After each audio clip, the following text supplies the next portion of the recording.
Good day to each and everyone. Before we start our discussion, we want you to hear this quote. A good listener is not only popular everywhere, but after a while, he knows something by Wilson Misner. I am Felmary Alia, and together with Miss Dailin Tagbo and Ria Miratilla, we will discuss to you the topic all about transcriptional regulation in eukaryotes. Our learning objectives. At the end of this lesson, the students will able to explain the process of epigenetic regulation, discuss the role of transcription factors in gene regulation, understand RNA splicing and its role in regulating gene expression, and describe the importance of RNA stability in gene regulation.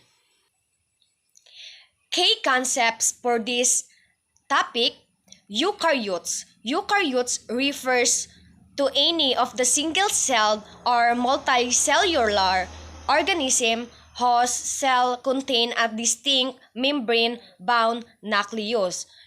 Eukaryotic genes contains segments of coding sequences, exons, interrupted, non-coding sequence, or introns. Eukaryotic transcription is carried out in the nucleus of the cell and proceeds in three sequential stages: the initiation, elongation, and termination.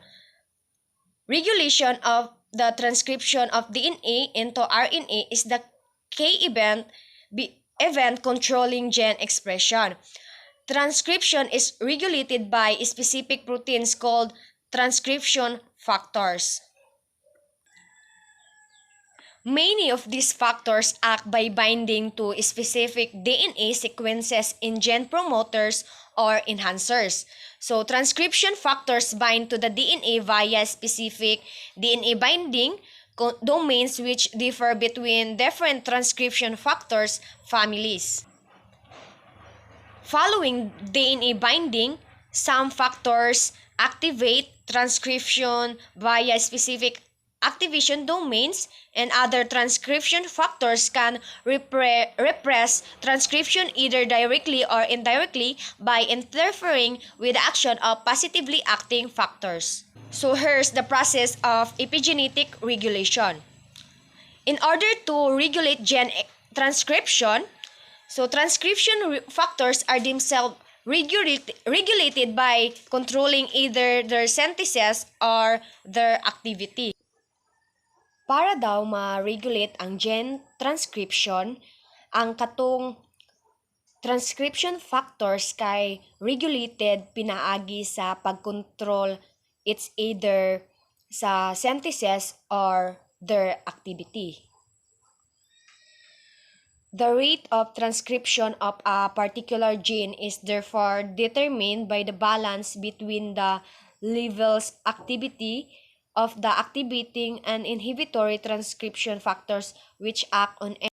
Para mailhan nato ang rate sa transcription factor of a particular gene, ma-determine siya pinaagi sa pag-balance in between the levels of activity of the activating and inhibitory transcription factors nga nag-act kada activity.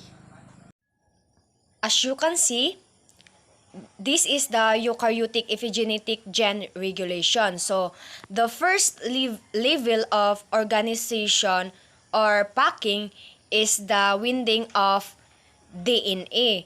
So, makita na to siya sa right side. So, that's the DNA. So, it runs around histones, proteins.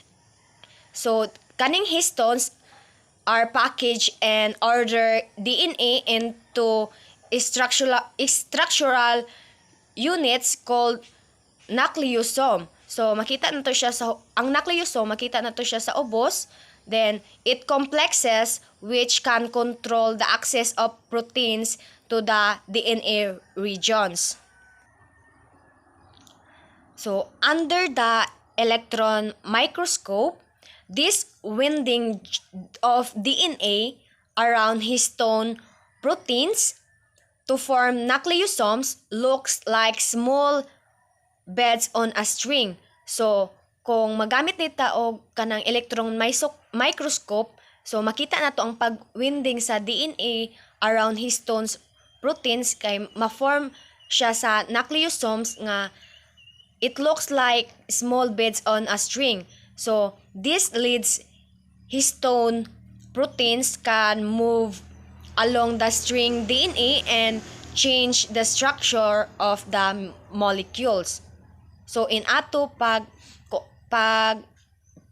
process ang eukaryotic epigenetic gene expression. Like prokaryotic cells, the transcription of genes in eukaryotes requires the actions of an RNA polymerase to bind to a sequence upstreams of a gene to initiate transcription.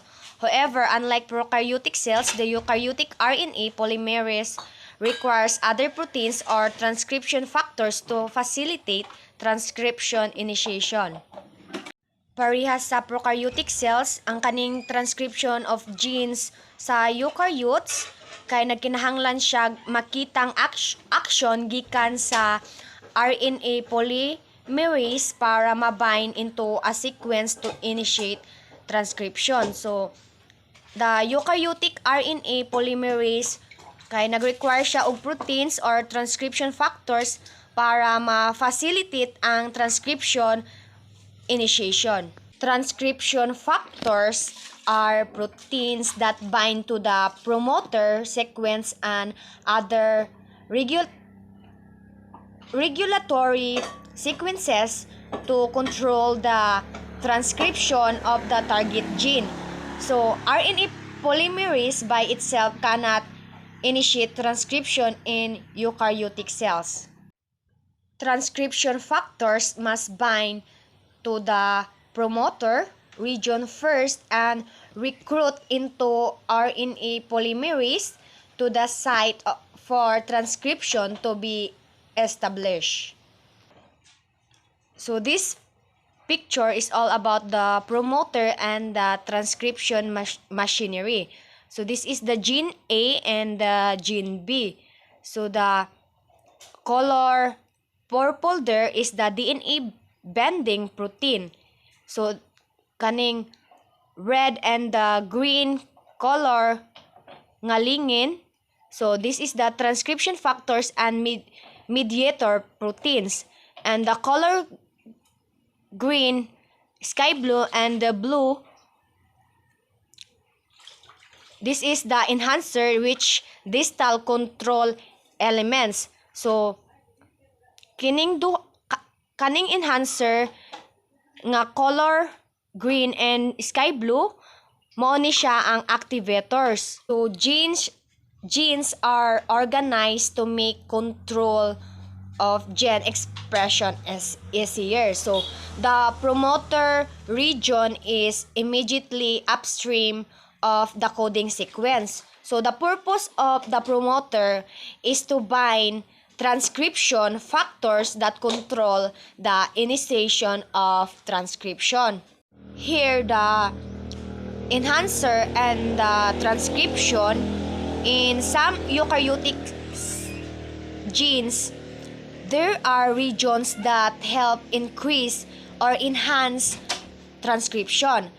This region called enhancers are not necessarily close to the genes they enhance. So they can be located upstream of a gene within the coding region of the gene, downstream of a gene, or maybe thousands of nucleotides away. So enhancer regions are binding sequences or sites for transcription factors. When a DNA binding protein binds, the shape of DNA changes.